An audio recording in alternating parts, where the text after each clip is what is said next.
நம்ம நிறைய பார்த்துருக்குறோம். மக்கள் வந்து எப்போதுமே உணர்ச்சிவசப்படக்கூடியவர்கள். ரங்கராஜ் பாண்டே ஒரு பேட்டி எடுத்தாருன்னா எல்லாருமே சார் விடாதீங்க சார், அடிங்க சார், அமுக்குங்க சார், நல்ல நாக்குப்படுற மாதிரி கேளுங்க சார். ஏன்னா நம்மளால கேட்க முடியல, மனுஷன் நீயாவது கேட்குறீங்க, டஃபா கேளுங்க. அப்போ அதில் வந்து ஒரு சண்டை இருந்துச்சுன்னா அதில் ஒரு இன்ட்ரெஸ்டிங்காக இருக்கும், அது ரொம்ப ஜாலியாக இருக்கும் பார்க்குறது.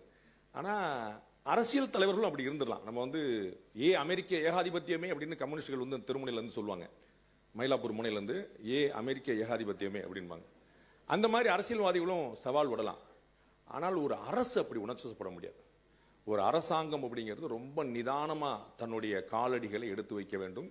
அது நிறைய பின்விளைவுகளை கூடியது அப்படிங்கிறத ஞாபகம் வச்சுட்டு ரொம்ப நிதானமாக செய்யணும். ஸோ ஆப்ரேஷன் சிந்தூர் வந்தது, அதற்கு முன்னாடி பெஹல்காம் அட்டாக் வந்த பிறகு என்ன நடக்குதுன்னு தெரியல. ஒரு 10-15 நாள் எல்லாருமே அமைதியாக உட்காந்துருக்காங்க, அவங்கவுங்க வேலையை பார்த்துட்டு இருக்கிறாங்க. என்னப்பா ஒன்றும் காணும், என்னப்பா ஒன்றும் காணும் அப்படின்னு சொல்லி சொன்னபோது ரொம்ப அற்புதமான 2 பெண் அதிகாரிகள் வந்து உலகத்துக்கு அறிவித்தார்கள். நேற்று நாங்கள்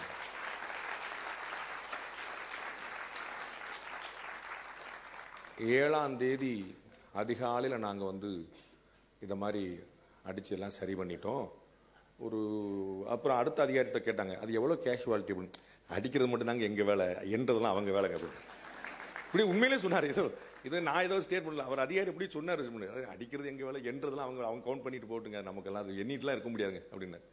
அப்போ இந்தியா எவ்வளவு ஒரு நிதானமான நாடாக இருந்ததுங்கிறது முக்கியமான விஷயம்.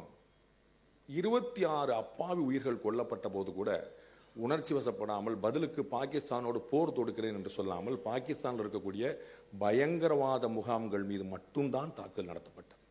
அதுவும் ராத்திரி 1 மணிக்கு தாக்குதல் நடத்தப்பட்டது. அந்த பயங்கரவாதிக்கு 4 பேர் டீ குடிக்க காபி குடிக்கன்னு போயிட்டு வந்து அங்க 2 அப்பாவி போயிடக்கூடாது அப்படிங்கிறதுல முழுக்க அதுவும் அந்த பில்டிங்லையும் ப்ரிசைஸா எந்த ரூம்ல யார் இருக்காங்கன்னு தெரிஞ்சு அடிக்கப்பட்டது. அதுல 2 முக்கியமான விஷயம் இதுல செய்தியா இருக்குது. ஒண்ணு, இங்க உட்கார்ந்துட்டு நம்மளால எங்க வரைக்கும் அடிக்க முடியுதுங்கிறது ஒண்ணு. 2வது, அந்த நாட்டில் எந்த ரூம்ல யார் இருக்காங்கிற நம்முடைய இன்டெலிஜென்ஸ்.